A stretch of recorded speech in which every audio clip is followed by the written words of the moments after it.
Welcome to On the Chain. This is Jeff here with co-host Chip. What is going on, Chip? What's going on, everybody out there in the On the Chain world? I'll tell you what's going on. A $300 trillion stablecoin mint mistake. You heard that right. 300 trillion. I think that's bigger than the entire global economy. But a $300 trillion minty mistake. Is that the end of stablecoins? Is the world ready for stablecoins, or is that it? You make one mistake like that, tell you what, the crypto world is holding its breath because Paxos, PayPal's blockchain partner, accidentally created more PYUSD than there is money on Earth. That's, I don't know, was it a harmless glitch, or is this a warning about the fragile trust that we're placing in computer code and digital currencies? We're going to deep dive that. There's a lot of other things to talk about, but that one is kind of like one of those big topics. 300 trillion. What's the future of stablecoin, Chip? I don't know. How does one line of code that can shake the entire financial infrastructure? Maybe it's the end of crypto. I don't know, from Paxos to PayPal, from XRPL innovation to Europe's new stablecoin vision. They actually have a stablecoin vision, or is it a central bank digital currency? This isn't just about crypto. It's about control, confidence, and the question that matters most. Is the world ready for stability that can vanish with a single bug? I don't know. This is On the Chain. Let's get into this one, Chip. This is going to be interesting. Welcome to On the Chain.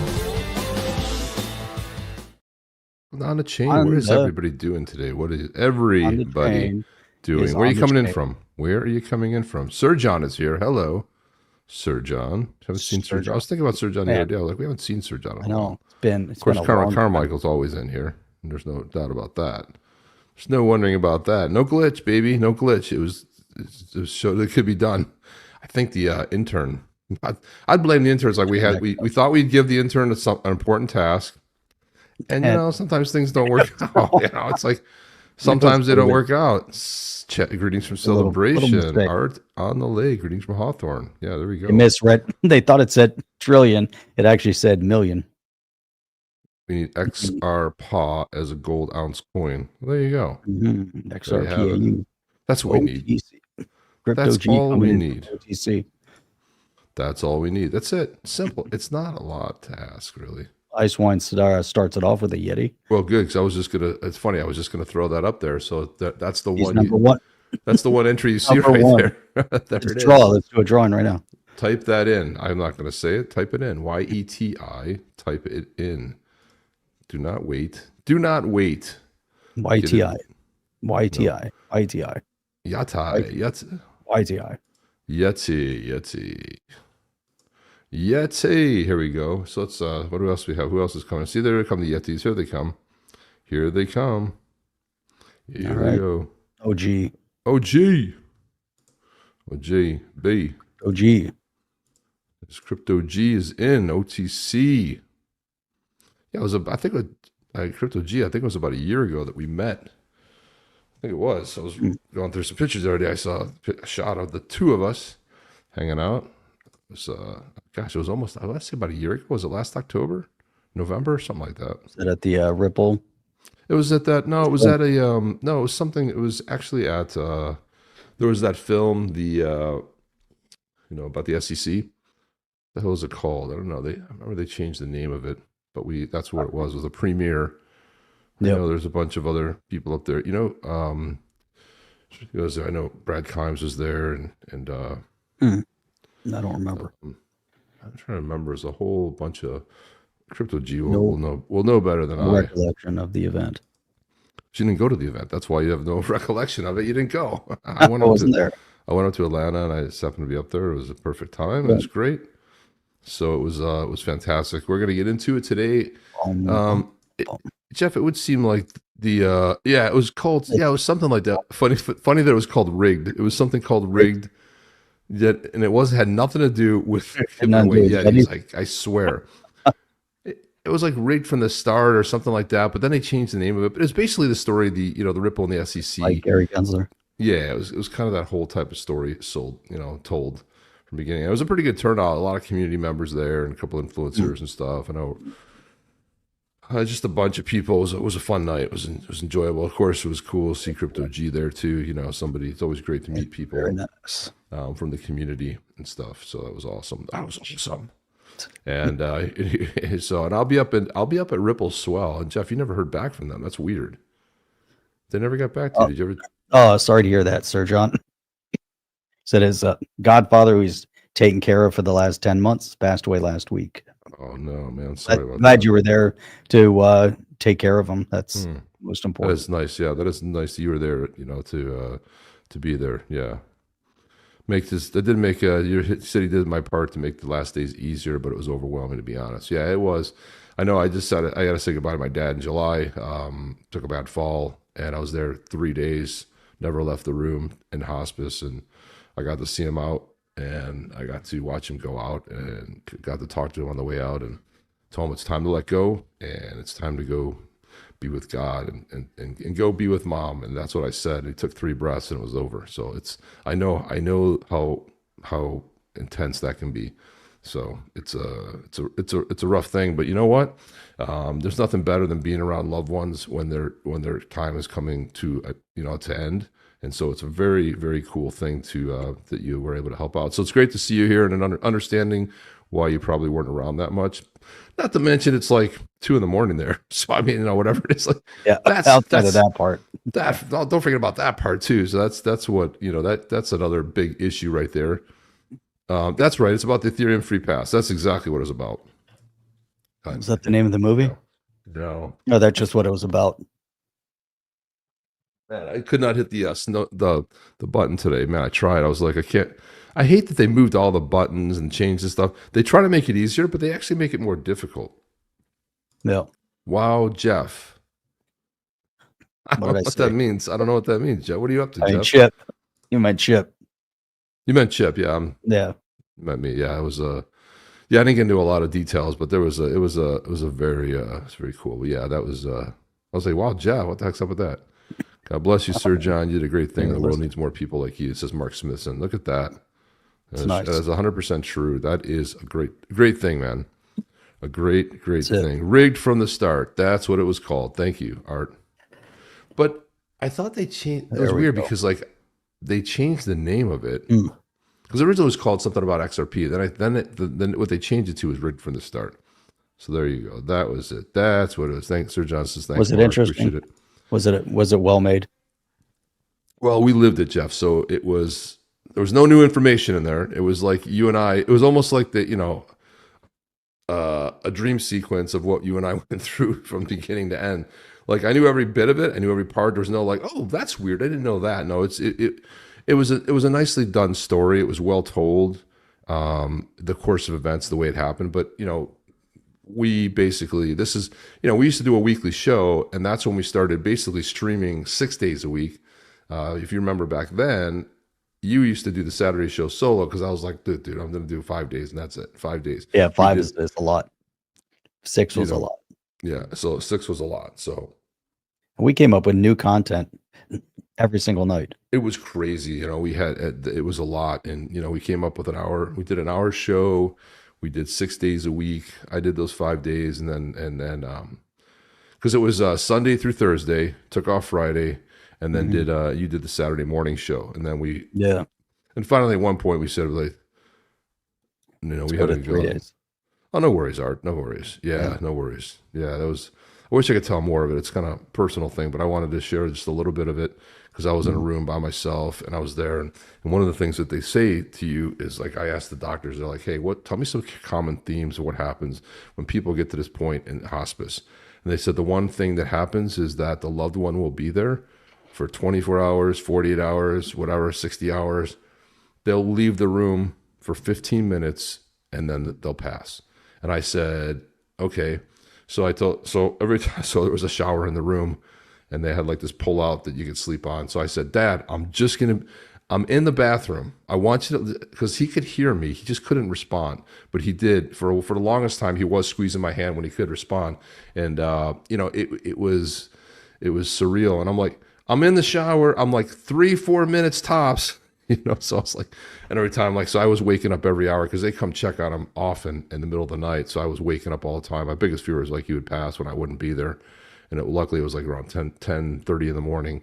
And I was by his bedside the whole time. And then, playing, he loved Frank Sinatra. So I played a lot of Frank Sinatra, man. That got me, man.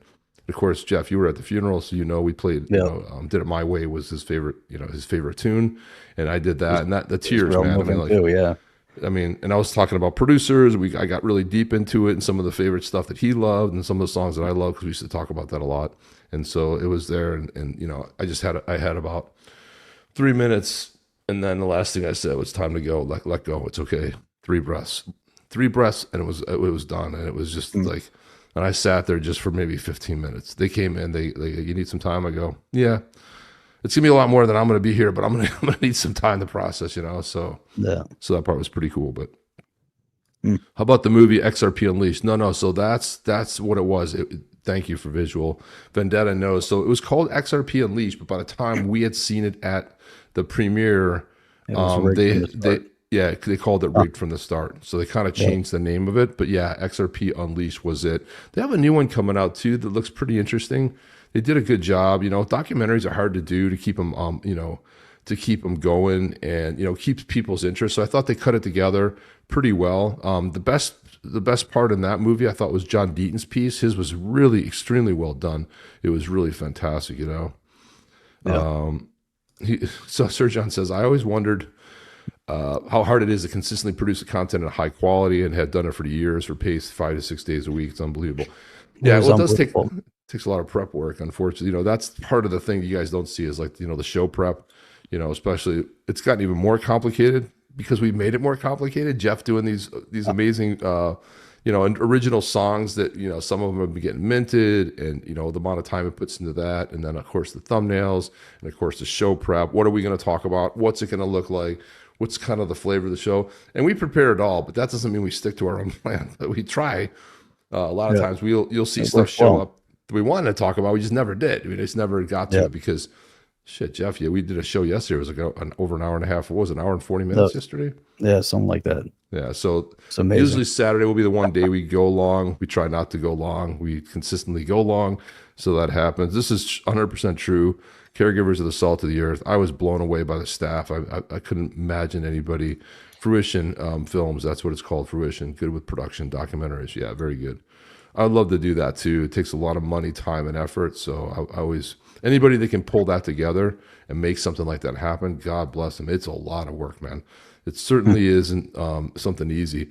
Let's get into some crypto news, Jeff. Stu Alderati, he is the, what is his official title? Chief Legal. I always want to say that he's the Chief Legal Officer over at Ripple, President of the National Crypto Association, over 35 years of legal experience and expertise in regulatory affairs and complex litigations. But Jeff, what I'm starting to see is a deja vu. And what he's talking about here, we'll get into it a little bit more. I'll read through this, but it seems like the old playbook goes back again, right? The Democrat playbook. And it's funny because they always go back to the same playbook. We talk about that a lot here, but it's the same playbook. It's worn, it's tired, people have had enough of it, but like, why don't we go back to the old playbook? Because that never worked. Let's do more of that. It might slow things down. It might make them cumbersome. So Stu Alderati says, for the second time in as many weeks, the New York Times ran a guest essay painting crypto as no more than a tool of crime and corruption. Seems like it has Warren's hands all over it, her prints. It's a convenient narrative, but a lazy and inaccurate one. Crypto is a technology used by more than 55 million Americans. Over 3/4 say it's improved their lives, helping them send money, prove ownership, and build new forms of commerce on transparent, traceable ledgers. Corruption and crime don't thrive in plain sight. Wow, what a powerful line that is right there. He says the real story about the everyday Americans using digital assets to save time, cut costs, gain financial freedom. The story deserves to be told. That's what we're doing at the National Crypto Association. But it's the same tired narrative. Like when you thought we were done, the SEC and the old guard and a new administration and pro-crypto. Jeff, who do you really think is behind these guest essays, back-to-back guest essays? And of course, they're using the New York Times as their vehicle. Like, who's writing these guest essays, really? The New York Times. Yeah. Well, I'm This is a saying that, vehicle. well, I'm saying, well, I mean, it smells, it has the MO of the left all over it, right? I mean, Right. who else is Well, that's painting their crypto as, platform. yeah, well, that's the platform. But again, who, even the New York Times publishing this garbage. Yep. That's the same old thing, you know. It's it's crime and corruption. It's horrible. It's used for, well, you can go 100 years, you're not going to catch up to the crime and corruption of the fiat, that's been waged over this period of time. I just think it's insane myself personally. It's just like a really They want to keep pushing that same tired narrative that crypto is used only for nefarious purpose, that it is the functional currency of criminal activity. Granted, can it be that they use it? Highly probable. However, cash has been used for many, many years as the primary currency of corruption and crime. So I don't know why you would single out one specific mechanism when cash has been the instrument for hundreds of years. As long as currency has been around, they've been using it. So it's such a just a false flag, a false narrative that they're trying to promote, again, just to maintain and appease and try to keep their power. It's all about, they're not going to go down without a fight. So they're going to keep trying to publish and publicize the fact that it's used for bad purpose. And they don't seem to change their narrative. But it's not just with crypto. They don't change their narrative on anything. They keep the same tired old talking points, and they think somehow they're going to influence people. Instead, they get pushed further into leftist socialist rhetoric, and people start waking up. And you can only cry wolf so much. At some point, people kind of wake up, and when you cry wolf and the wolf's at the door, there's nobody there listening to you anymore. So it's too late. It's just so tired. It's a tired narrative. I mean, it's insane. Yeah. It's the same thing. Sir John says Christine Lagarde pulled the same crime/money laundering card when talking about crypto. Well, her whole thing on Bitcoin, it's insanely ridiculous. When she's asked, she goes, "I know I'm gonna get a lot of incoming."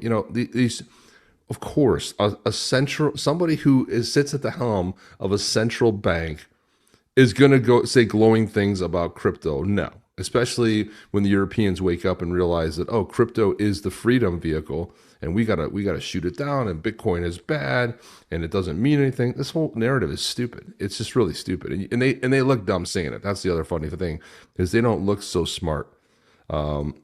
Crypto Chad says crypto will erode big bank profits. There's your source, right? Big banks behind it, but politicians, people looming over it.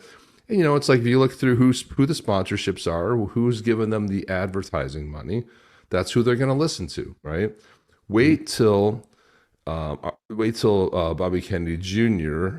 goes ahead and removes all the big pharma ads, because there's two countries in the world right now that you can advertise pharma products. And if you watch like CNN or MSNBC, every other commercial is, look, I use this drug, some name you've never heard of before.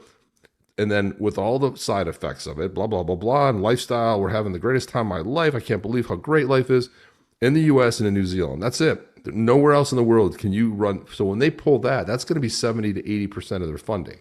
So they're going to have to rely on big banks. I don't know who they're going to rely on, but it's going to be a mess, Jeff. I don't know exactly what's going to happen there, but it could be an absolute nightmare.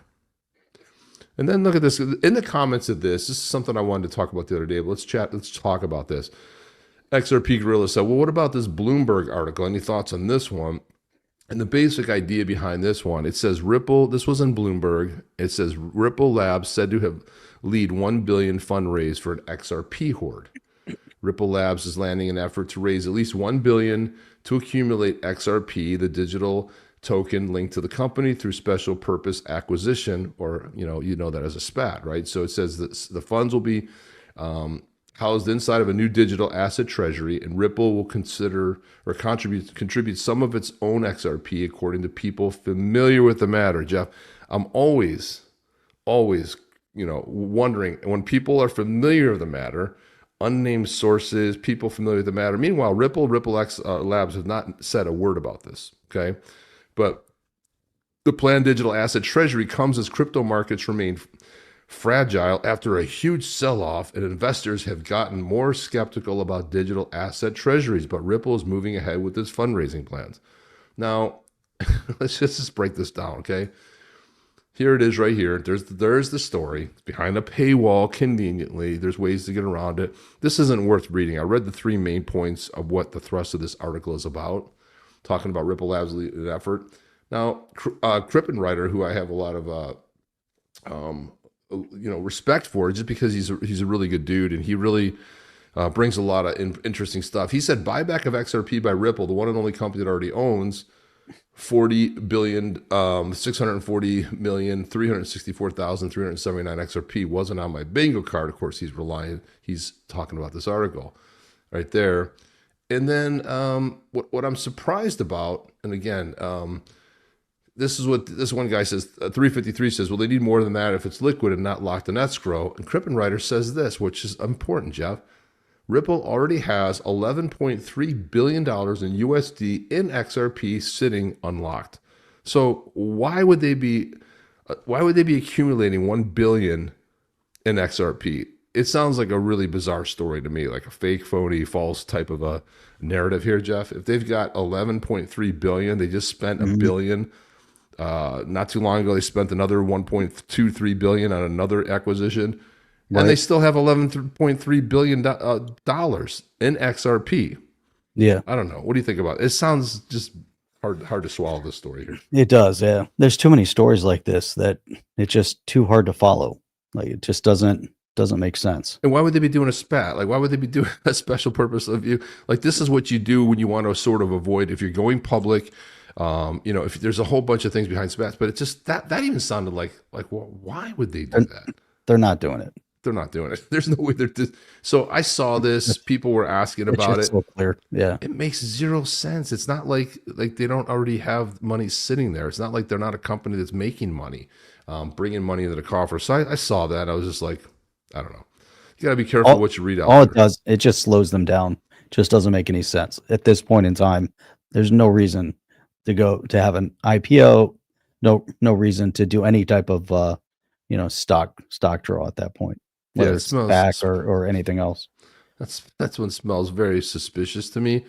Ripple hasn't come out and denied it, but they certainly have. But I always go, like, if I always see these weird stories, I go check out the Ripple, X, their official handle, and I go, they haven't talked about it. So it's like, here's a giant, did you know that they're partnered with AWS and Amazon and this and that? Well, no, because I've never announced it and it's not on their partner site. So you just got to be careful of the stuff you hear out there. And just because it was put in Bloomberg, I mean, we see stuff in the New York Times, you see in Bloomberg, supposedly these upper echelon publications, but they're all publications of the left-leaning crowd. Let's be real honest here. And a lot of Latuda. I don't know what that is, but way too many of them. Yeah, there's so many of these ads up there. It's just insanely ridiculous. I don't even know what to say. Ripple put out this cool video, the Schumann Financial's vision for stablecoins in Europe. It's I'm going to go ahead. It's actually, they didn't put the video on their X account. They put a little small excerpt. So I'm going to go ahead. I'm going to actually share this, but I'm going to see if we can, because it's a YouTube video. So I'm going to go ahead and share this, make sure the sound is on. And hopefully, Jeff, you will hear it, but tell me right away if you don't, for whatever reason. But let's listen in here. Let's just watch this. All right. Don't let me know if you hear this. We decided to work together with the Ripple team, particularly because it's a company that has a lot of experience since maybe 10 years or more. Finance is not going anywhere, and we want to be the clear leader on the European on-chain side.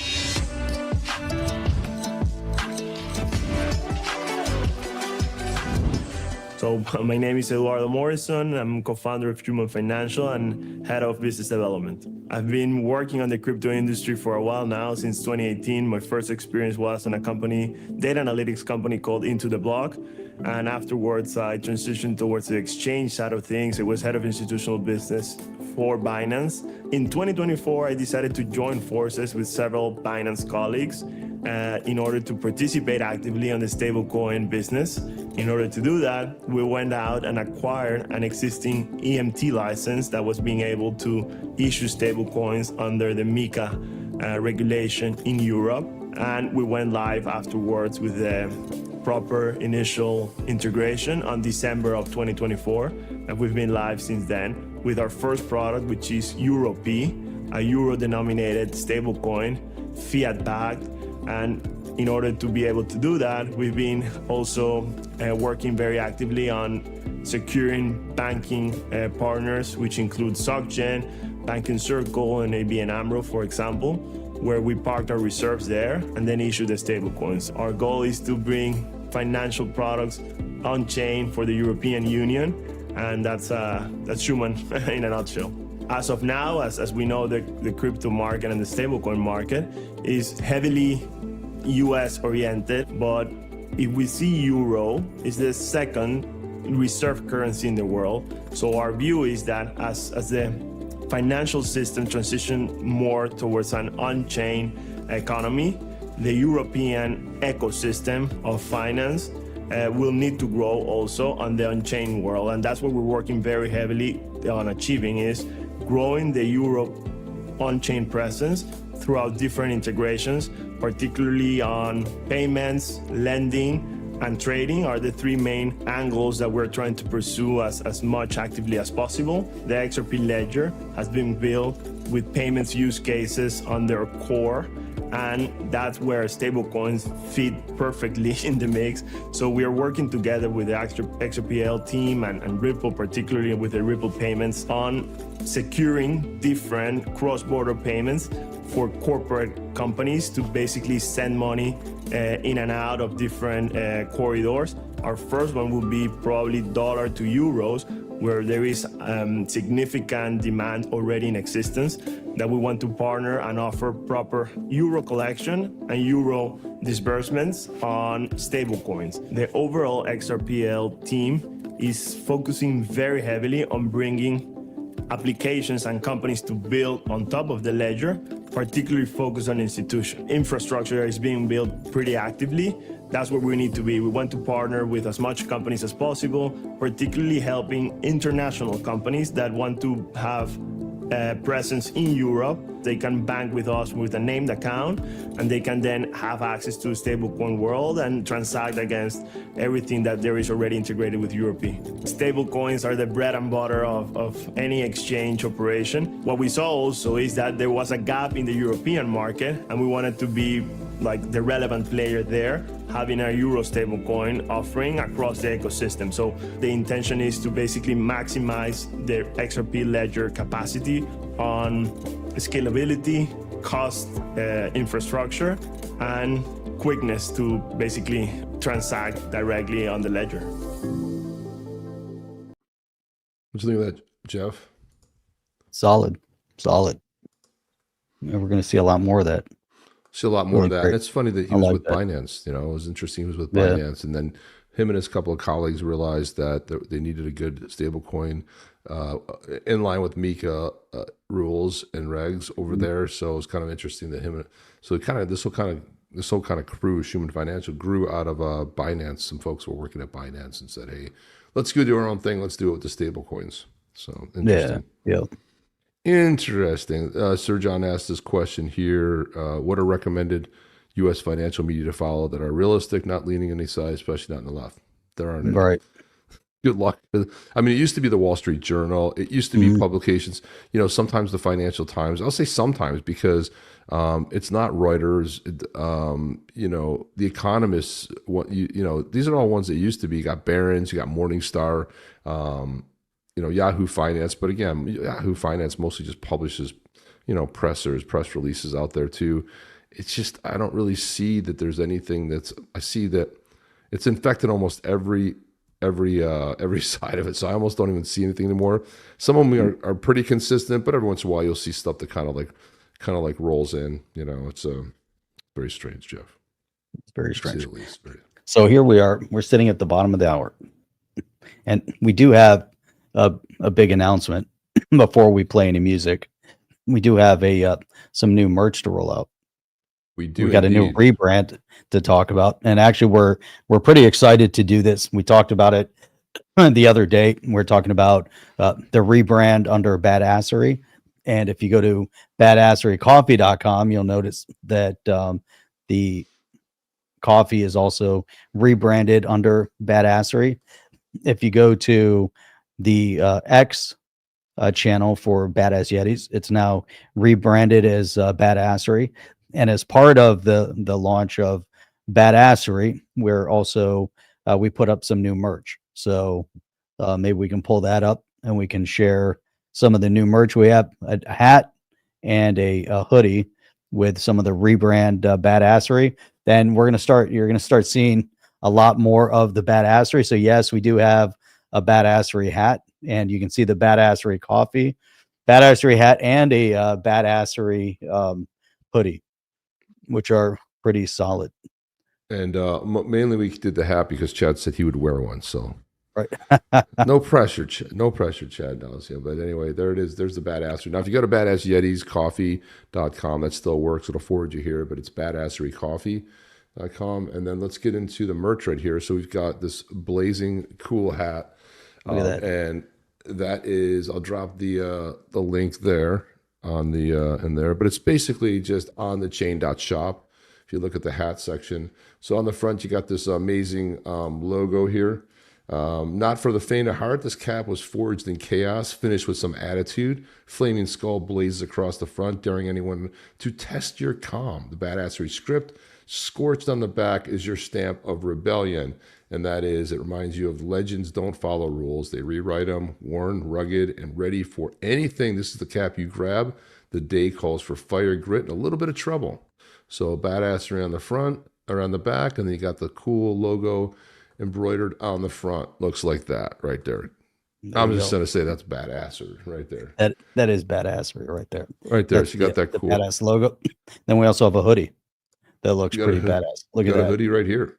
I like that. Ring the fire. Flaming skull ignites the chest. Full Badassery logo burns on the back. Soft, fierce, built for the rebels who reject the average. Zip up, stand down, let the world feel the heat where comfort meets chaos.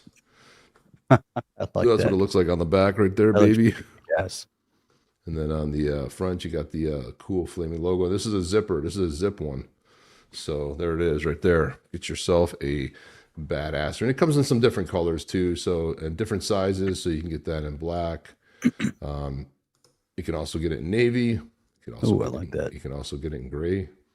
Looks good in gray too. You know, with the nice cool ass logo on the back. Oh, look at that. And Looks of course, nice. you can get it in a nice blue, a royal blue color as well. So that's royal blue is cool. nice also.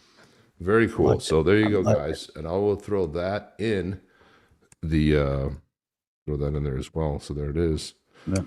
So there you go, guys. So that is the Badassery. So stay tuned for a lot more coming out of Badassery. We've been working on that for a long time to get things in the direction of Badassery, and so we're happy to start moving some of the cool merch and everything else that's going to go along with the Badassery brand. So with that, and I saw that there were a few Yetis put into the chat. So let's drop this brand new song and let's see if we can get a few more Yetis in the chat. So here we go. Badassery hat, take my money. Tonight, one shall win the Badass Yeti of the Blue Tribe. Clan Titan, born of storm and stone. Fueled by Badassery brew, fire in the veins. Your key, the Zaman wallet. Your fate on the chain. Your word, Yeti! From the thunder's mouth he comes. Bilja, the first of blue! Born of lightning, carved from frost. Titan blood, no battle lost. Blue fire veins, thunder breath. He carved his oath in ice and death. The mountains shook beneath his roar. The frozen sea obeyed once more. Breaker of frost and flame. World will know your name. The storm kneels to the first of blue. The Titans rise. They follow you. Mint number 1. The spark before dawn. The storm remembers his name. Born for battle. Made for legend. Claim yours or be forgotten.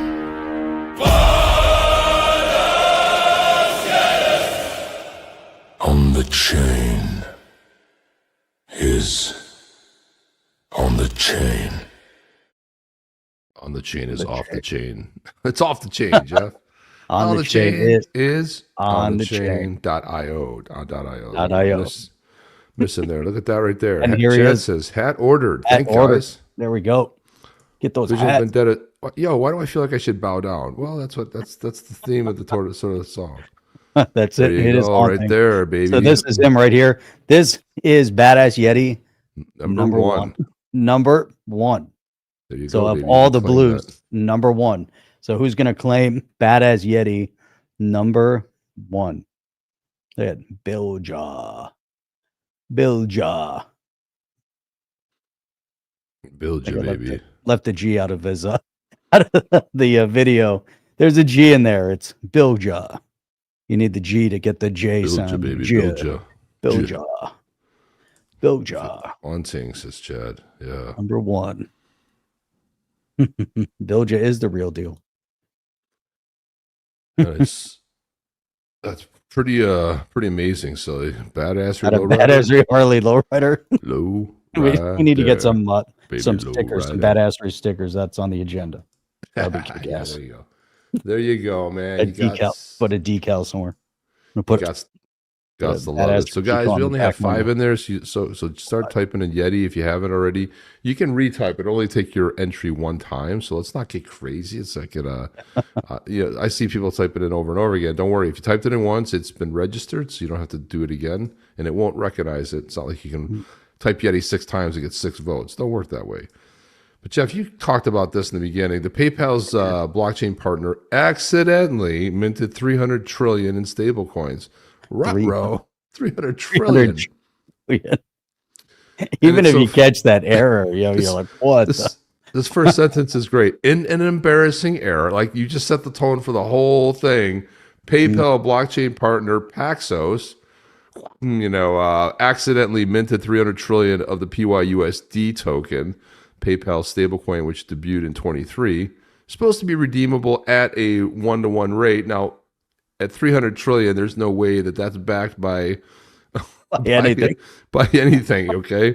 300 trillion is more than double the entire world's current GDP of 117 trillion. In short, it's a really bad mistake from Paxos. At least the action did appear to be a mistake. Paxos acknowledged the issue in a post. Allegedly a mistake. Allegedly. Yeah, allegedly. And this is how you do it right here. This is how you announce to the world that at 3:12 p.m. Eastern Time, Paxos mistakenly minted excess PYUSD as part of an internal transfer. Paxos immediately identified the error and burned the excess PYUSD. This was an internal technical error. There's no security breach. Customer funds are safe. We just addressed the root cause. I'm proud of them. They did not even blame the intern. No, could just blame the intern. Like we had a very special project for the intern. Just had him press one key and whoa, hello. So anyway, that's pretty funny. I wonder what the number really was. That's what I would like to know. Well, that's the weird thing. They don't say like, well, we meant 300,000, 300 million, 300 3 million, 3 million. We don't know. Nobody knows what 3,000. Like, what was the number? They said 300 trillion was a bad number, but what was the real number? I don't even know what the real number is. Oh my God. I don't know if do you imagine they just let it fly? They just let it go. We now have 300 trillion. We're changing the world. XRP says so. There's no mechanism to prevent it in the future. It can manually happen. Wendy O says, "Can you mistakenly send me a sandwich, possibly with extra mayo?" Oh my God! Mistakenly send me a sandwich. I need a sandwich. A sandwich. Can I get a sandwich, please? Can I get a sandwich? Can I get a sandwich? Yeah. So, and then there's a lot of cool things that are going on right here. I saw this here in the XRP XRPL world. You got Dr. Artur Kidrakulov. He says here, and if you probably know him and see him around X, but he's the CEO and co-founder of XP Market. He also has a PhD in biosciences. He's a very smart dude, I will tell you that. I've interacted with him, and I don't know why I'm not following him. This is weird. I've been following a lot of people that all it says I'm not following him again. I mean, I don't understand it. Like, I know I'm following this person. I know I've been following him for years, and it says, oh, not following. Come on. Anyway, but he wrote up a proposal here. We're not going to get into it, but just to kind of show you what this looks like right here. This is a mandatory economic rationale for the XLS amendments type. It's a governance process improvement. The abstract is the proposal establishes mandatory economic impact assessment requirements for the XRP ledger standard amendments. Currently, XLS specifications prioritize technical implementation while omitting critical information validators require for informed governance. Decisions demand validation, cost-benefit analysis, risk assessment, adoption projections. This information asymmetry results in validators approving protocol changes without the adequate data to evaluate the economic viability or network value. We propose amending the XLS template to require substantive economic analysis before proposals advancing to voting status, whose validators are advised to reject proposals by default. So he's right. Like, yeah, in theory, you go like, oh yeah, that's cool. You know, if you're running a validator, you vote on it. But what he wants, what his whole idea here is, if you are going to vote on something and it has kind of impact on the ecosystem, surely it's missing a lot of what is the economic impact? What's the feasibility? So these are kind of things that you should outline when putting it together. So he's suggesting that the template is updated, that when you go ahead and put a proposal forward, that it talks about the risk, it talks about what the adoption probability would be, the demand on that. And just to show you that we don't have time for this, but you can see that it's incredibly well thought out. I've gone through this, read through it. I've also put it into ChatGPT and kind of like ran some questions against it too. But I thought this is a very well put together proposal that is for proposals. So when people put something forth, let's not just vote on something. Let's figure out what the market analysis, what the risk failure, what the ecosystem, readiness could be, because those things are never thought about when you're actually putting these forward. What do you think about this, Jeff? Yes, we don't know. I'm trying to figure out this order that Sir John just put through. He just put an order for 4 bags of Badassery coffee, and he wants us to do a drawing to donate it to the community. So we ordered 4 bags that are going through fulfillment right now. The problem is he used an address that doesn't exist, and the order system is accepting it. So I don't. So what we're gonna have to do? It said review address issues. So I'm trying to go through and edit the address, which I think I can do. So we're gonna have to figure out how we're gonna do that. If Sir John wants to donate this to somebody, we're gonna have to do one drawing, because it's one order. We can't do 4 different orders. One is in the middle of fulfillment, and there's 3 that have been accepted already through the process. One is saying unfulfilled for the Brewed Awakening breakfast blend. So we'll go through. There's an address issue, so I can update the address. If we do the drawing, someone's going to win, and we'll have to figure out how to get their address so we can put that in. Everybody knows 90210. So 90210, of course they do. TV show. So we'll appreciate that, man. So we'll get to the bottom of that. It's really nice. Yeah, we'll have to nice incentive. I can go through and edit. So hopefully the edit of the address, but when we do a drawing, whoever we pick is going to have to give us their address, and we'll have to do that through X. Already pays. You figure out how to do it. There's a problem. I can do it again, but the payment passed. Yeah. The payment passed already. Yeah. Yep. Mark wants to know if we're going to come out with a decaf. Nobody asked for a decaf, but the K cups don't really make sense because anybody drink decaf?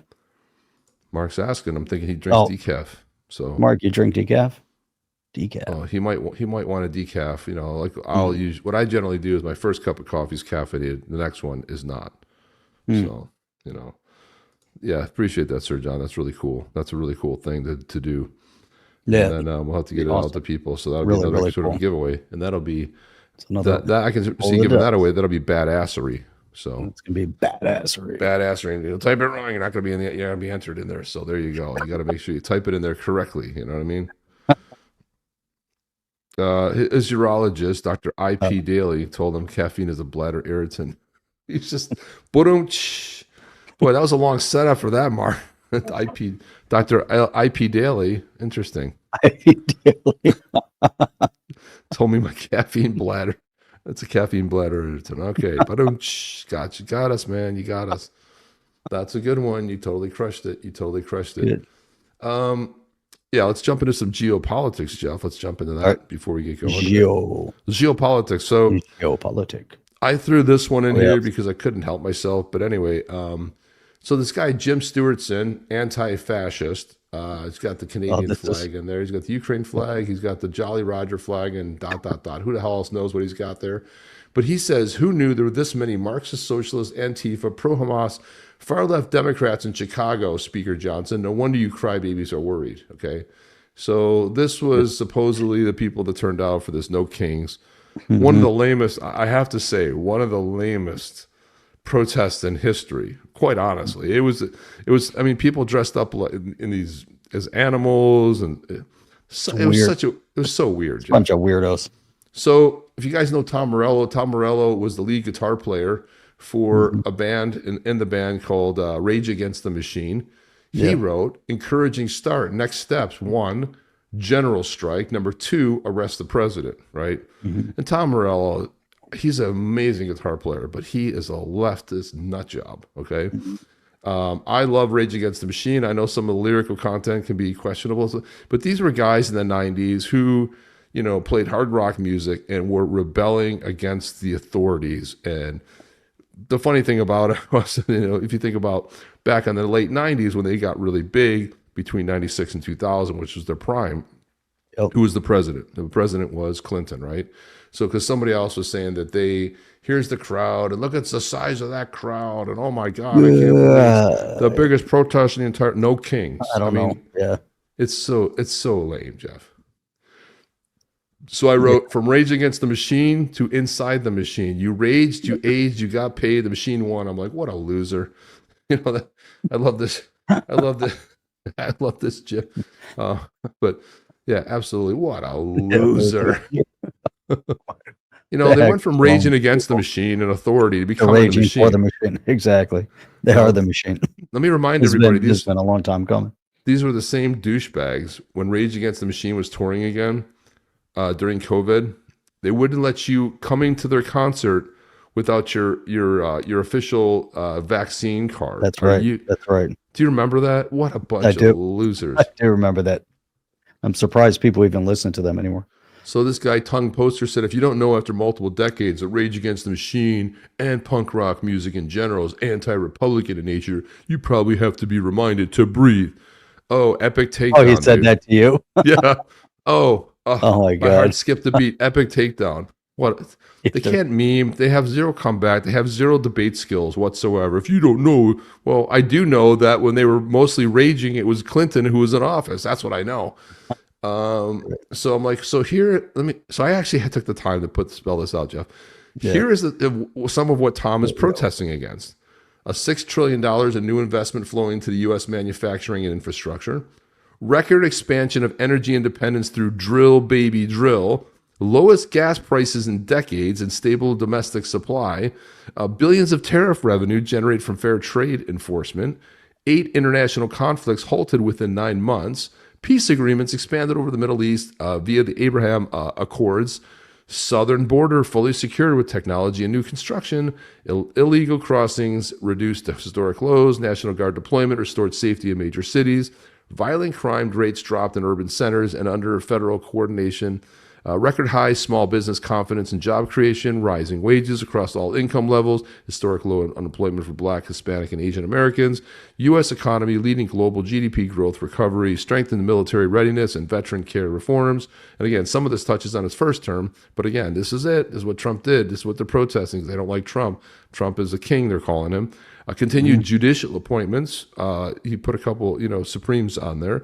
Regulatory rollback, accelerating business expansion. Continued reshoring of supply chains in the U.S. Strengthened trade leverage to China, Mexico, and Europe. Expanded school choice and parental rights in education. Maintained peace through strength. Zero new wars launched. Yeah, that's real punk, all right. What Tom said, that's punk, baby, right? So here's what Tom supported. Get a jab or you can't attend our concerts. Runaway inflation and rising cost of living, record high illegal border crossings, fentanyl crisis, botched Afghanistan withdrawal, wars reignited with Ukraine and the Middle East, $6+ trillion in new debt and reckless spending, energy dependence on foreign oil, strategic petroleum reserves nearly depleted, real wages down while prices up, crime surges in major cities, soft on crime and these are the. I'm not going to go through this. This is a lot, but weaponization of DOJ, suppression of free speech. Environmental hypocrisy, outsourcing pollution to China, alleged allegations of foreign bribery and corruption, deep conservatism is the new punk. Long live the king. At least I was trolling him a little bit with live the king, but punk is not dead. And the funny thing is, what I'm encouraged about is the youth. It's not embracing. They don't want to be Democrats. They don't want nothing to do with it. It's incredible, Jeff. And you're probably seeing that. Your son is what, 15, 16? 16.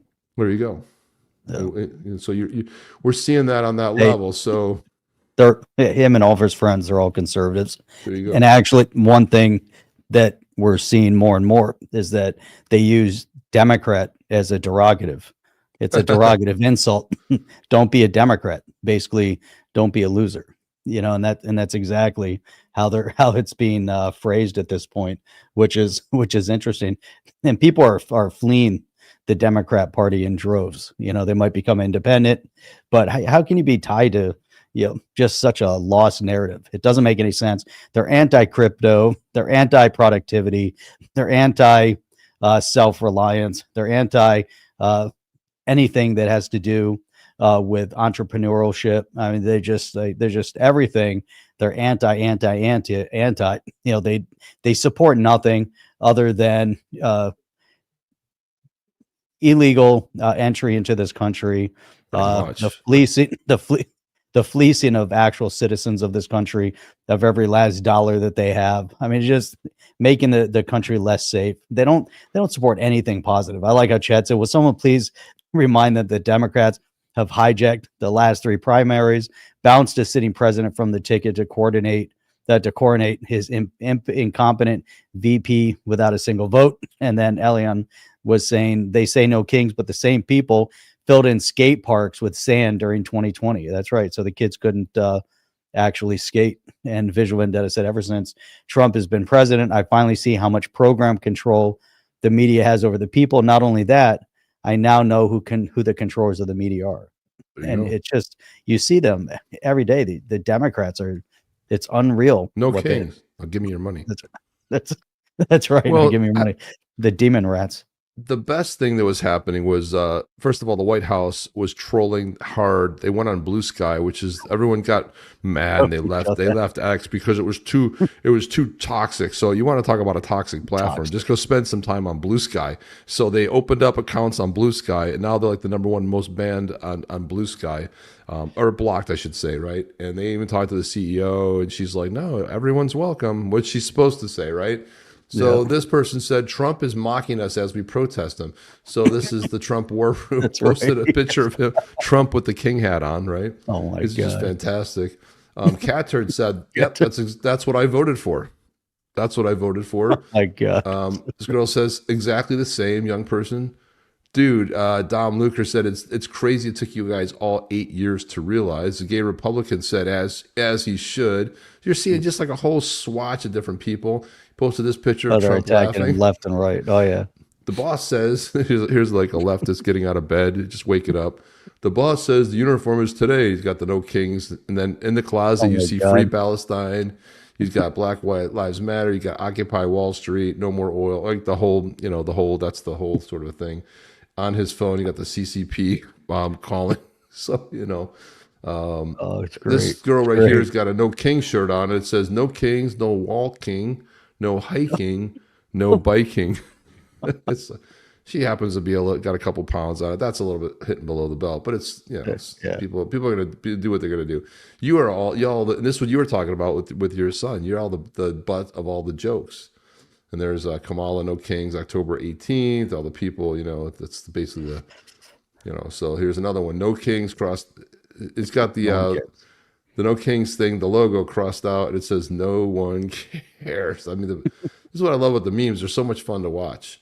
You got Kennedy. It says we chose to offend leftists with memes, not because it's easy, but because it's fun. So, this one, no king. They shout while begging government to rule their health, their pay, their speech, their children, their land, their future. So there it is, right there. No king. They're no unbelievable. kings. Exactly. They bow down to the altar of the of the elite politician. All of them. It doesn't matter. Think about it. You go across the board. What are they actually protesting for? They already want government involved in everything. They want government basically to take over. They want European style. I don't know what they want. They want not even European style socialism. They want communist style socialism. They want the government to control every aspect of your life. I mean, these people stand for nothing. They just have zero value in society. They don't produce anything. They don't contribute anything. What are they doing in society? They're just a bunch of freeloaders. And it's interesting because people are reporting back from there, and they said they see a lot of elderly white people walking around. They're like, all these hippie rejects from the 60s. These people were probably stoned out of their gourds, but you see them in politics. You see them around. They're professors. You see them in retirement.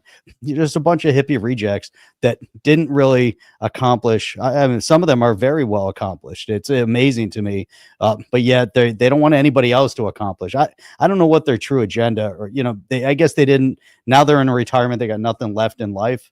It's so crazy. Don't be so hard on them. They do produce blue and pink hair. Mark asked, was Kamala's nanny at the protest with Doug? So apparently Doug with the nanny. Sir John says, Jeff, don't be so hard on them. They do produce the pink hair. I like that. This was and they're dressed up in weird stuff too. No, Trump actually ran this the last time. This isn't this was the first No Kings protest.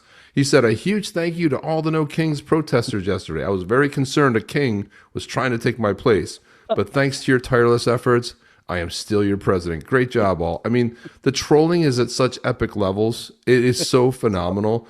But Jeff, you mentioned like the people that are there, right? The people that are supposedly at this No Kings event.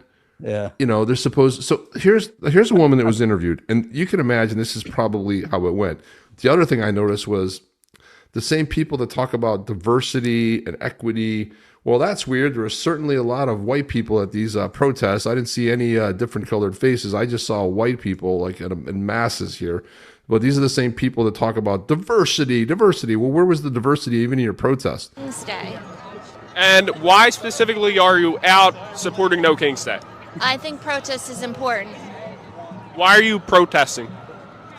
How much time do you have? A couple minutes. And what's the main reason you're out here protesting President Trump? I agree with a lot of the decisions that are being made. Is there any decision in particular you disagree with?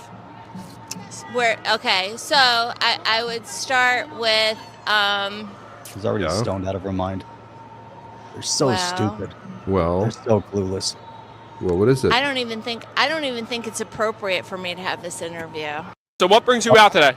Because she has nothing in her brain. These people are all the same. There's no difference. You look at the same people. They just go protest to protest to protest. You know what it is? They follow the crowd. They're crowd followers. That's all there is to it. It's just the similar, the same mindset, as the monarch, in European history. People are subservient to the monarch. They worship the monarch. You go throughout the Middle East and you have the fascist dictator, or other parts. You go to Eastern Europe, based on what it used to be like. Go down to South America, and people are obviously forced into it. These people love it. It's more of the monarch. They're not even being forced to bow down at the altar. They want to kiss the feet of the socialist, communist, leadership, and whoever their leadership is, they take their talking points and they run out into the streets and they protest. Zero thought in their brain, and every one of them's like that. They can't articulate what they're protesting. And then what does she say? Well, it's not even appropriate to have this. Why not be appropriate? Why isn't it appropriate? Just one elevator pitch. Why are you here? Just one thing. It's amazing. Who said they're being paid? I think most of them are being paid. Yeah, the vast majority of them said, yeah, they're being paid. Mark Smithson said my chocolate lab could have at least made up an answer. That's right. Exactly. Just make it up. Yeah, the FBI is following who's paying them. That's right. They're getting the bottom. Sir John said, the straw man in the Wizard of Oz has more straw in his head than those leftists. I mean, Art in the Lake, my autocorrect would make you think that I have a fat finger. It's Good to Be King. Remember, that was a great movie. That's right. Stone version of Runaway. And then she's just protesting, hoping to find a husband in the crowd. This level of stupidity is baffling and paid, not late. There you go. You want to see another? I mean, we could do a whole show on the meme takedowns from the official White House account. There's one video I want to play, but I had a song behind it, so I couldn't play it. I didn't have time to remove it, but this is just epic. You can't get more epic takedown than this. God. The Trump War Room, no queens, and it's a picture. It's a picture of Kamala and Hillary.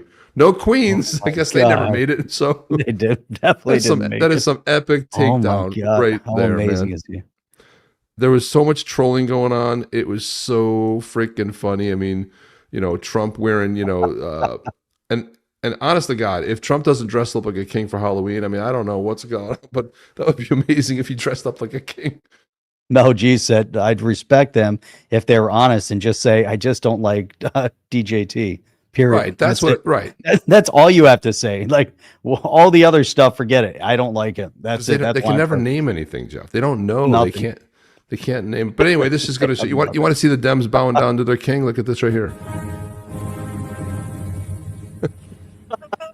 Oh my God, that's awesome. I saw so many like this. So you remember famously when they all went in the Capitol? I don't know. They put these weird scarves on. This just shows how pathetic they are. They put on one knee, and then you see Trump walk in, and they're all bowing to him. Right. This is great. Look at him. He's like he's the freaking Pope or something. The king.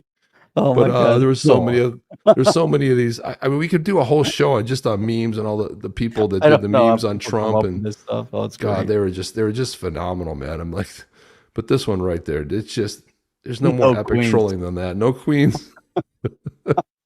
I mean, gosh, it's really epic levels of fun. The latest thing you hear a lot from the Democrat side is like, oh, the gerrymandering. I can't believe the gerrymandering. This is when you basically redraw districts to advantage whoever the rep you want to put in Congress is going to be, right? So yeah, that was Kaepernick days. That's right. Right. DC Drano put this out. He goes, you see this red in New England? You know how many congressional seats are held by Democrats? This is Massachusetts. Look at all the red. Look at that. Amazing. Okay? Till you get to Boston. It's basically almost all, until you get to Boston, around the cities, whatever. You know how many congressional seats are held by Democrats? 21. You know how many held by Republicans? 0. So don't talk to us about gerrymandering. This is what Democrats do, okay? That's right. That is exactly right. 100% officially true. But as we found out, Jeff, there is going to be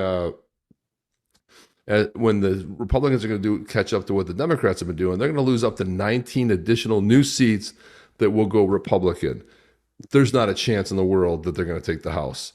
It's even worse. It could even be worse in the Senate. So all I say is I sit back and I say, guys, you are crushing it on the left. Please do more of this because you're going to get destroyed in the midterms. And it's going to be not even funny. And they're fixing the voting stuff and they're getting other stuff fixed. And my God, it's just epic takedowns. Sir John is saying this is hilarious, but at the same time sad to us in the EU as we can be jailed for laughing at those memes. Right. And so, here's don't laugh. We can play them. You can watch them, but you can't comment or laugh at them. Right. Don't laugh. Don't laugh. Don't laugh. You have to do it with a stoic face.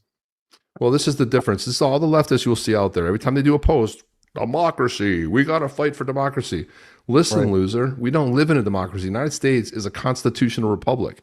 It's set up in a way, if it constitutes a democracy is the mob rules. That's what they want. They want you to fear that the few are going to rule the many and doesn't consider the little voices. Why? How do we know this? Because they want to get rid of a lot of measures that have to do with that. They want to get rid of pieces of the Constitution. They're the ones that are anti-constitutional. That's why you never see the Democrats refer to it as a constitutional republic, because they don't like the Constitution. They wish they could get rid of the Constitution, right? That's why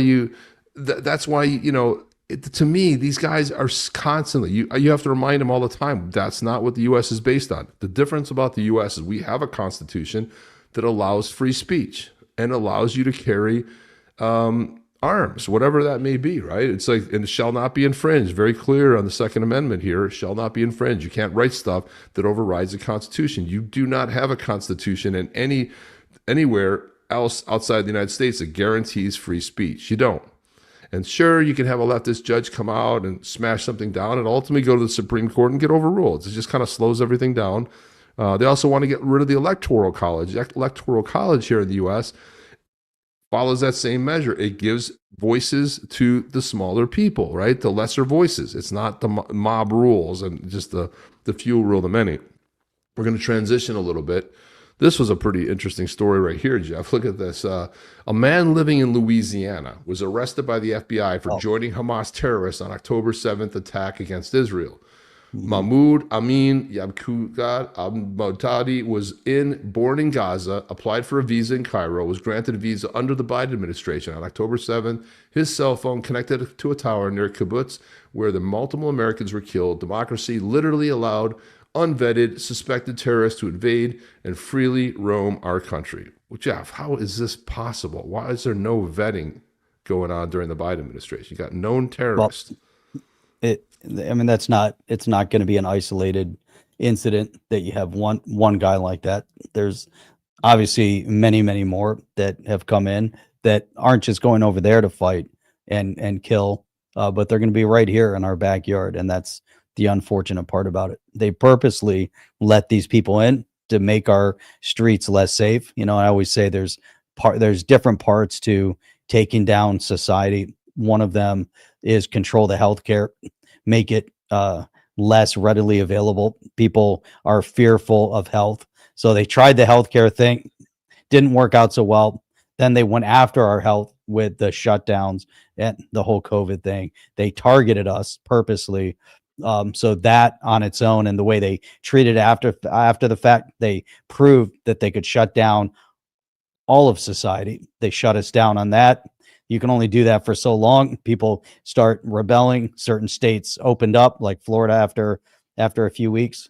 So that was a big part of it. The other part, like Chad said, is definitely chaos in the streets. So if you look at the fall of Venezuela, they allowed the criminals access to weapons. They took weapons away from civilians. They made the streets less safe. They moved criminals and they moved poor communities into wealthy communities, and they created a disparity, between the wealthy and the poor, and they started blaming all of the ills of society on the wealthy and the business owners and things like that. And so they created this an environment where now people are at each other, and so there's different parts of it. The big one though is just being less safe in the streets. So now in this country, how do you ramp it up even further? Well, you bring all the criminal entity from overseas and you sprinkle them around, and then you bring in the enemy combatants. Remember, for a long time we would say, look at all these illegals coming over. They're all military aged young men. Yeah, there's no families seeking a better life for their kids. Then the kids come over, 400,000 kids lost. Nobody knows where they are. And no one's protesting these lost kids who the hell knows what horrible things are happening. Sir John says the EU is what the USSR was meant to be, but failed. I'm proud to have voted against Croatia joining it. But it was rigged anyway, Jeff, just like the Yeti drawing. And your camera went out, and it's a picture of me. I just see that. It's a picture of you. I'm going to talk to you for today. That's freaking weird. Is that weird? You're talking in my voice with your face. That's very strange. You're talking to yourself. I don't know if I can handle it. I'm watching you talk with my voice, and it's like pulsating. It's very weird, indeed. Very strange. Mel says, "Let's make a show 30 days in Cuba. See how that works out for them." Yeah, yeah, exactly. There we go. Yeah, I'll be right back. Yeah, please come on back. So, yeah, there's the guy that does the parody videos all the time of The View, Damani, I think his name is. He said he has an offer out there to send anybody first class ticket to Iran, and he wants to see if they can say the same things in Tehran. Here's what he said. He says, "I'll give you a first class ticket to Iran, where he's from." And he said, "You can go to Tehran. You can say all the things you're saying here. Let's see how well it works out for you. Let's see how long you last." He says, "So far, there's no taker, and the offer still stands." It's insane to me, Jeff. Here we go. October 7th, this guy crossed into Israel to assist in the murder and kidnapping of Jews. Less than a year later, he crossed into America, supposedly undetected. I don't know if it was meant to be, on a visa that was approved by the Biden administration. His phone was pinged near... and I don't know, help me out with that pronouncing, Kfar Aza. I don't know, is that right, Jeff? I don't know. One of the hardest hit communities, Kfar Aza. So he said, after participating in the October 7 terror invasion, he moved to Lafayette, Louisiana. Worked at a restaurant. Thought he got away with it. Now he's finally in FBI custody, facing charges for terrorism and visa fraud. He can't be the only one. There's no way he's the only one. Not the only one. He's not the only one. There's no way he's the only one. There's got to be way more than that. They need to go to Dearborn. Go to Dearborn, Michigan. Go to Minnesota, and we'll find where they're all at. Look at this, Jeff. Look what happened. Just kidding. But now you're frozen. Oh, there you are. All right. Oh, yeah. I was like, yeah. So you'd be like, everything's like, oh, I don't know what happened, Jeff. It's weird. Something happened. Can you see me? I'm still talking. See, look, I'm frozen. You're frozen. I'm frozen. I'm a bad ventriloquist. That's for sure. That's for damn sure. And then, this ceasefire, obviously the ceasefire lasted, 48 hours? Not very long. But again, who was it? The terrorists. You don't, but here's what you don't see on TV, supposedly, right? Here's Hamas going after anybody that opposes them. Pushing, shoving, gunfire, killing people.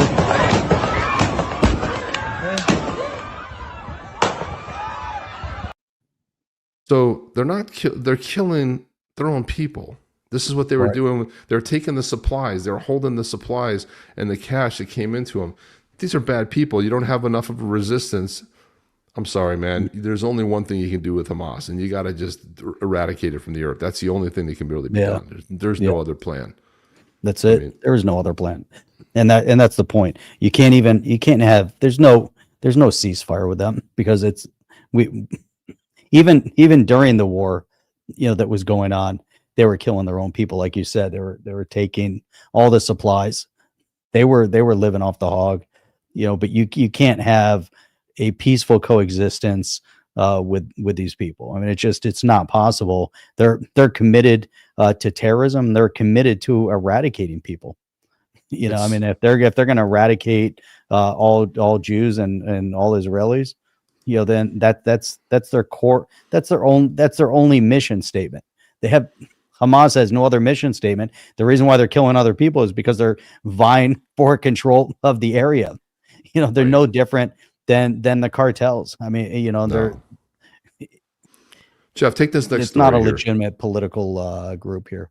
What is this here? Gazans are pleading with the world to stop Hamas from continuing public executions, saying that hundreds have been murdered in the past 72 hours. Where's the media? Where's all the Western pro-Palestinian protesters? They all went to the No Kings thing. They don't care. Not only do they not care, I mean, they came out and protested. It was all fake protests. The flotillas that came over from Europe, what was her name? Greta, whatever her name is. All those people, they're all paid. Many of them were fairly wealthy. They came on nice boats. They had nice sailboats. They were living like garbage on their boats, as they were floating over. They came over with an agenda. There was no humanitarian aid on those boats. They came over specifically to breach into another country. Israel should never have let them go. They came in unauthorized into their country. You know what? With ill intent. you know what? You go to jail. You don't get let out. We're going to have, regular trial. If you try to do that, go to Mexico right now and try to sneak into Mexico illegally and see what happens. See how long it takes you to get out of jail. Good luck when they put you in jail in Mexico. Right. Yeah. Try to cross the southern border. But when that happens, God forbid, it's going to take a lot to get you out of that country. That's just how it goes. But yet they thought they could just go into, but they're nowhere to be seen. They're absolutely it's amazing, the hypocrisy of it. What is this? Grace, I just confronted a woman at this Free Palestine stand. I told her they've got their ceasefire and asked why they're still handing out propaganda. She said to me, the Palestinians are dying. I asked her if she'd seen the videos of Hamas executing Palestinians. She told me she wasn't even aware of any videos. Her colleague then called her over and told her not to engage with me, which is what they do because they have their handlers. Their handlers tell them what to do because these people that are monitoring, they're just clueless. If you're at a street stand, you've got to be prepared to defend your cause. It's clear she didn't even know what she was doing. She was just another robot in the propaganda. They're so stupid. These people, I don't know if, you can label it under white guilt or, just stupidity or whatever they suffer from, just go back through mental illness, psychology, psychosis. These people are just dumb. I mean, there's no, they don't deserve, they don't really belong in civil society. I just don't know where they fit in. They're a square cog trying to be put into a round hole in society, which is why they do these things. And then they go off and they support terrorists and they support nonsense. They don't educate themselves. They're just followers, which is again why I believe they want socialism, because they want to follow. They want to be told what to do, which is the same reason why people follow, want the monarchs. I still don't understand why they have a monarchy in England. It makes no sense. It has no historical use anymore. Yeah, but it's the same reason. Tradition? So what? Get rid of it. What do the British need it for? Why do they still worship the monarch? It makes no sense to me. The people need to write their own constitution that benefits the people. That's the difference. That's the other reason that the Constitution written in the U.S. was written by the people, telling the government what it can't do. It's a limitation of the government. That's the whole purpose of it. Is the U.S. perfect? No. Have leftism and every possible thing the founders feared would happen come in? 100%. But again, there were enough checks and balances in there to sort of offset it. Yeah. They need a purpose in their lives. Unfortunately, they don't have one. Yeah, they don't have one. The left is pissed that the free money pipe of USA has been cut off. That's another part of it. Yep. That's what the Demtard demands are around the government shutdown. They want the slush that money back. Exactly. So now 100%. That government's shut down, USA shut down, all of their slush funds are gone. The media, everybody's crying right now. They have no idea what to do. So let's transition over to the UK for a second here. Here's a Muslim from Birmingham. Listen to what he has to say. We safeguard the vulnerable from any type of exploitation. That is the character of a Muslim, or has a Muslim as a rahmah. Remember, rahmah is in its place. It's in its place. When the Tel Aviv fans come to Birmingham in a few weeks, we will not show them rahmah in Birmingham. Right. But it has its time and place. If you meet an IDF soldier, if you guys missed that, basically what he's saying is when people come from Tel Aviv to the football game there in the UK, they're not allowing them to come. This is the mercy that they show. Right. They didn't want any Jews. No, they don't want any Jews in England. Outlawed. Were safe to go to that game. They were out. These Arabs were out in mass around the stadium. And the police did nothing because the police in England are pussies. They can't because they're worthless. They're so useless. They hire the worst. They have, they're just these people. I can't compare them to our police force here in the United States. There's zero comparison. It's unbelievable. I just don't understand how they get off. They've got nothing. They need to just clean house and bring in all new police and have them armed with guns and tasers. And teach them, have them come to the U.S. for a little while, teach them actual police work, then send them back. This is insane, Jeff. That this that this is like, you think like this is a movie. It's not a movie, man. And you charge him riba. Right. There is no riba. You can take from him. Take, not give. So yeah, you can steal the You money. meet this IDF guy, and you say, you know your team's gonna win. And you say, okay, if they win, you gotta give me $10,000. Your team wins, you take the $10,000 from him. Is it haram? The answer is no. If your team loses, you don't pay him. That is the ruling. That it applies to people like the IDF. But does it apply to the honest Dutchman who's an honest person, a nice man, who doesn't have any enmity against Islam? And there are so many Europeans like this, that we as Muslims must be upright role models for those, for Muslims and non-Muslims living in Europe, in order that they know the true image of Islam. Shut up. Yeah. What an asshole. I mean, I can't even listen to that garbage. It's too much. It's too much. You know, what's going on over there? Listen to this kid here. Here's a kid who knows what's going on. Listen to this. It takes the piss when they come to the country and then they build their own community and they think that they have their, let's say for instance, Ilford Lane. That's the one place I could really think of, I'll be honest. They've taken over to the point where the British don't even want to live there no more. They move out to Dagenham, they move out to Essex because they want to get the fuck away from it. They're buying everyone out. They're trying to make their own shops, flushing money through the shops, washing money, dirty money, everything. And they keep things behind closed doors when it comes to all sorts of stuff. Let's face it, you know, that's how it be within their community, you know what I'm saying? English don't want that no more. Even, no offense, even the Eastern Europeans to a degree, but then there's a different type of work rate. They're not lazy, they're not just keeping things between themselves, they're still got to give back to the community. But when you think about the Asians now, or certain others, you know what I'm saying, they come along, they take the piss, because they're not giving back to the government or the country, England as Britain stands, you know what I'm saying? Exactly. Look at this kid. This kid knows. What's sad is this kid's smarter than most of the people that are getting their asses handed to them over in the UK. Right. Tolerance and this and that. This kid's telling it how it is. He's like, people, they don't want to live there. They're doing all kinds of stuff. He sees it for what it is. It's great when you have a kid that's bright enough to see like what's going on. He's you know, I don't know how old he is. He's probably under 20, but he totally gets it. And like you got people that have lived there and watched this whole occupation happen, don't have a clue. They just bend the knee and surrender. Care. Like even that kid going on camera is like dangerous. He gives zero F's about that.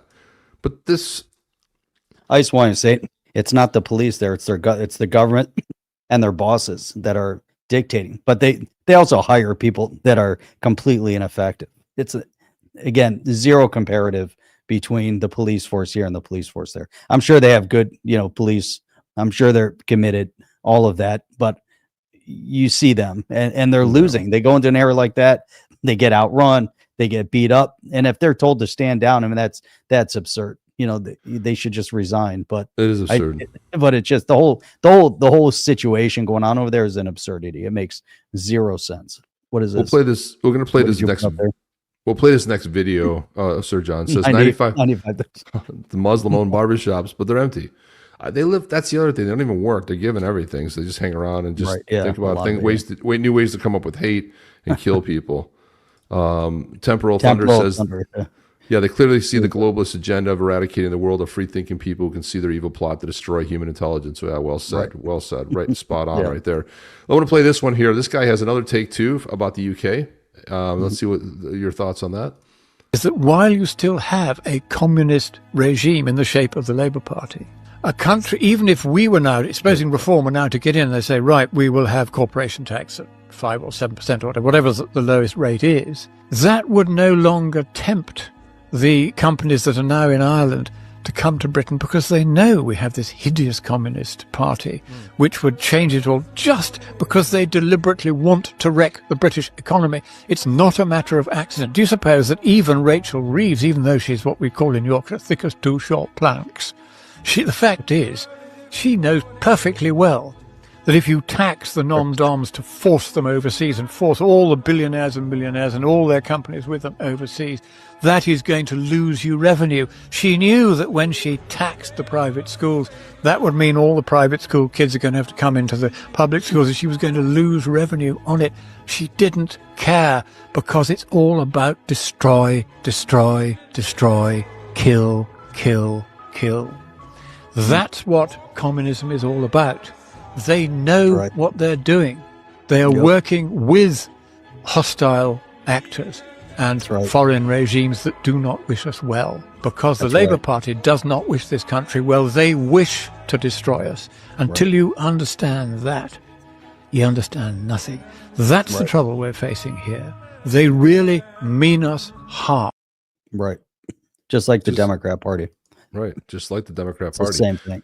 Yeah. And then and look, there's no free thinkers over there, Jeff. There's no people going, None. I wonder if I should do some research. I wonder if I should casually just like maybe look into this. No. And most of the time when you see people leave that party, they'll be like, yeah, I really believed good people on both sides until I watched the entire clip. Well, why didn't you ever watch the entire clip? I really believed it until this happened. Then I realized they were just, that they were just, it was all propaganda. I'm like, well, just a curious person would just maybe look. I mean, I always do. Jeff and I see these stories all the time. We got to look around and see if there's anything corroborating it. Well, we actually bought one today. Yeah, right. You bought it. We were going to do a story today earlier. There was a story, and you said it was from 2018. Yeah, it was something that someone tried to, pet off as something that happened currently. It was from 2018. It wasn't the police. It was a traffic court. So this is what happens. Like, you got to look around. You got to check sources. You got to look. We don't always know what people are posting. But there was another one that I was going to put up. You saw this Muslim woman with her suitcases. She was fully covered on her face, but her arms were showing. So it said that there were some young Muslim guys that attacked her because her arms were showing. So there's this whole thing, and he's stopping her and pushing her back, and someone comes running over and sweeps her feet out from under her. So that sets the scene, right? And so then someone said, as they dug through it, this was a video taken. She was actually, and there's information to corroborate it, but she was a shoplifter. And they were running after her from the shop, and she wouldn't stop. She kept trying to get away. And I guess some of the luggage that she had whatever she stole from the shop in it. And so that was the whole thing. And there was other videos similar to that where they're stopping someone that was actually, shoplifting. Yeah. And they put a twist to it. You see stuff, and that's what, at the end of the day, people see these short clips on X, or they see a short video. And you do want to kind of zoom out a little and try to get the whole context of it. Yeah, that's weird. And that's important. It's too much. It's too much, Jeff. You get bombarded from all sides, everywhere. I'll tell you what it's time for, Jeff. It's time to roll that video. We have 10 in here. That's only 10. So you have a 1 in 10 chance, guys. If you haven't typed in Yeti, go ahead and do it now. Jeff's going to roll the video. But first, we have to play a word from our sponsor, Badassery. This is brought to you by Badassery Coffee. You can go to badasserycoffee.com. Jeff, go ahead and roll that. Then we'll roll the video, and we'll have the drawing. We'll be out of here. We'll see you guys later in the week. So, Jeff, you can. Here we go. $5 for a latte. Half of that feeds some hipster's avocado toast habit paired with an oat milk manifesto. Quit financing coffee fads you don't need. It's time to rebel. Your badass great-grandpa had only one tin cup and brewed his coffee over an open fire. We roast to order, ship free, and keep every bean bold enough to wake the dead, or at least your 9 a.m. meeting. We make coffee that punches Mondays in the face. Badassery Coffee. Fresh, fierce, fucking great. Roasted fresh, shipped free. Chaos pending. Order now at badasserycoffee.com. Badasserycoffee.com. Badasserycoffee.com. In case you guys didn't get that, it's badassery.com. Thank you, Sir John, for that sponsorship too. We'll get to the bottom of that. But Jeff, we have to go ahead, and we're gonna have to roll. We're gonna have to roll for Sir John also, because he wants to give away the coffee. So we'll have to. Why don't we do that once we have the coffee, though? Yep. We'll wait till it's not coming to us. He already ordered it. So I know that. But my thought was we get it. Well, we can't. Where do you want to ship it? Ship it to you. Ship it to me. We'll ship it out. to the winner. Okay, that's a good idea. We'll do that. It's just going to ship to one of us, you know. So. Oh yeah, then we'll have the bags and we can give it away.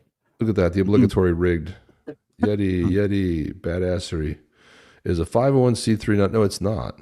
It's 100% for profit. And right now it's just getting going. Obligatory rigged. Poker mode. Yeti. The king is here. The king has arrived. Good.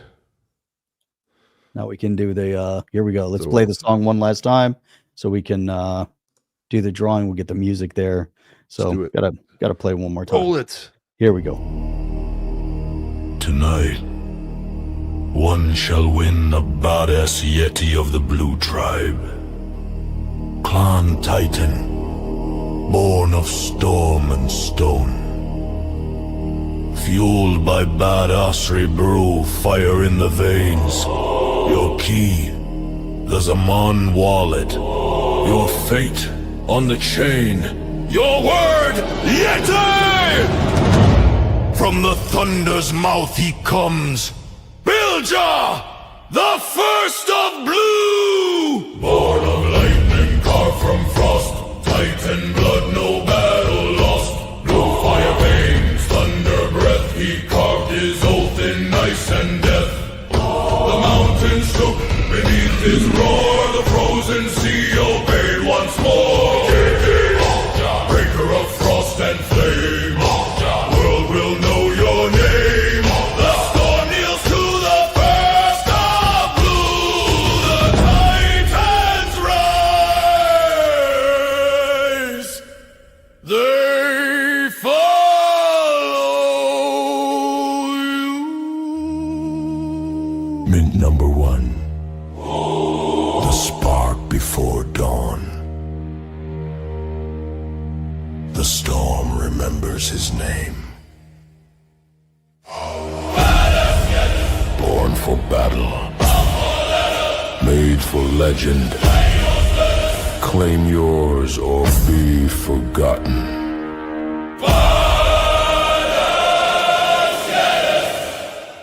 On the chain. His. On the chain. .io. Sorry. .io. .io. Is on the chain.io. There you go. Guys, let's go. Put the Badass Yeti song in the background, Jeff. We'll go ahead and do that. Bilja. Last shall became first. Bilja Badass. Bilja Badass. Yes. This is scary. Stop the music. Stop the music. And John Doe, just in time. That one's mine. You can turn it down just a tad. Oh, badass. Yeah, there we go. Badass. Badass. Here we Poker go. Smoke says, I am due. You are due. That is funny, man. So there's another funny comment in here. Let's see. Oh, rigged from the start. There it is. Okay, let's go, guys. Let's go. We got 14 in here. Let's see. One of you is going to be a winner. Get your Zaman wallet ready. You know the drill. If you win, you say enter the drawing. Wait, Visual Vendetta thinks he's waiting. Go ahead and enter. Enter. Go ahead, enter. We don't have that many people. We have ask everybody. Want everyone to join in. Go ahead and enter. This might be your chance right here. Type in Yeti. Even though we just type in Yeti. Visual Vendetta. President Billy Badass. Billy Badass, yo. Yeah, here for the win. John Doe says. There you go.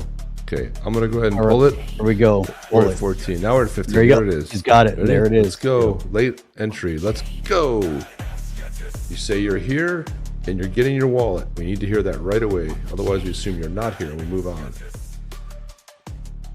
Boom. Poker Mope. Look at that. Hey, you are said he was due. He said he was due. He did say he was due.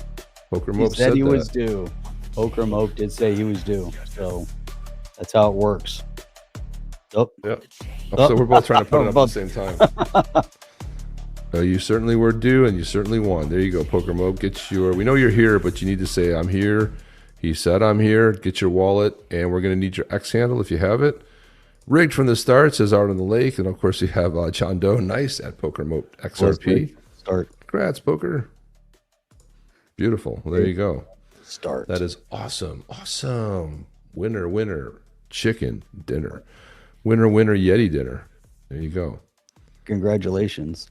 That Yeti is badass with a badass people. Yeah, beautiful. Huh? John fucking rigged again. Rigged. You get none of it, Sir John. Congratulations to that badass. That is mint number 1. That is number 1. Mint. See, we give them all away. Jeff and I don't even own any Badass Yetis. We just because we give them all the way. Oh, look at this! You missed the show, Jim D. You just missed the drawing too by a minute and a half. So you can always rewatch it. You know, it's not as fun because you can't comment on stuff, and we play a lot of your comments. You guys are part of the show, so that's what it happens. But you put the comments up there. It's like that. Yep, Riggs says all right. It's frigged. It is. Total scam. Missed the show. No Moper now nice. Beautiful. So we'll get that. And that'll be nice. We'll throw that over there. And just remember that you can go to Badassery Coffee. And don't forget to, guys, we do have the new merch. We do have the new merch up there at onthechain.shop. You can go ahead and you can get some cool stuff over there. We got the hoodie. There's the hoodie right there. There's the cool ass logo on the front, and on the back you got the Badassery. It comes in a couple different colors. You can see it in gray, and you can also see it in it's a navy and of course black. You can see it on the front, and then too we also have the cool ass badass hat. It's one size, adjustable in the back. Cool ass flame skull logo on the front. And then, of course, you got Badassery in the back. Nice, clean, really simple, nice, cool ass hat. Black only is the only color that's available in. We might add some more colors later, but there you go. Go ahead and check it out. Check it out. Check it out. All right. Where's Poker Moat? I don't see a... It was a first generation Yeti. That's the blue tribe was the first one, and then we had the white tribe, which was second. So I don't see a wallet. I see no wallet. You see no wallet. What's going on, dude? What's going on? Oh, there it is. I found it. You found it. Okay, good deal. I was scrolling. Perfect. I found it. Here we go. Here we go. Transferring this bad boy right now. Here we go. Get ready. Let's get ready. Get the Zaman wallet.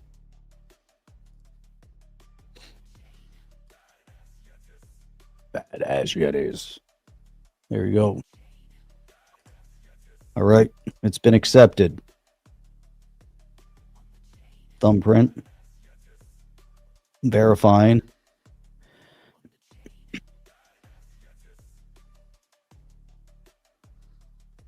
There you go. Submitted successfully. Poker Moat, you are now the official winner, official owner of Badass Yeti number 1, numero uno.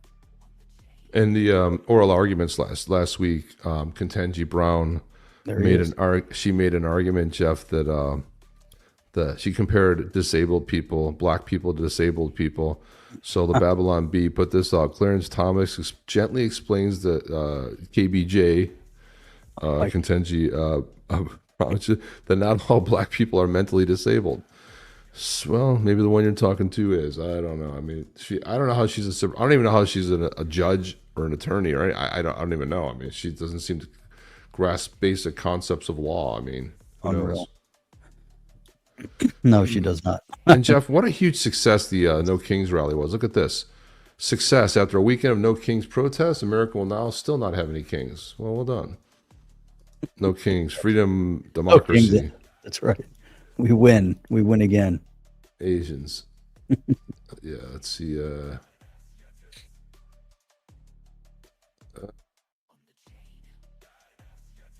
I don't know if you saw this. It was kind of unfortunate, but claiming it was a drug boat, Trump drone strikes Noah's Ark. My God. Look how it's flying, Jeff. It's like freaking funny. Oh, my God. Huh.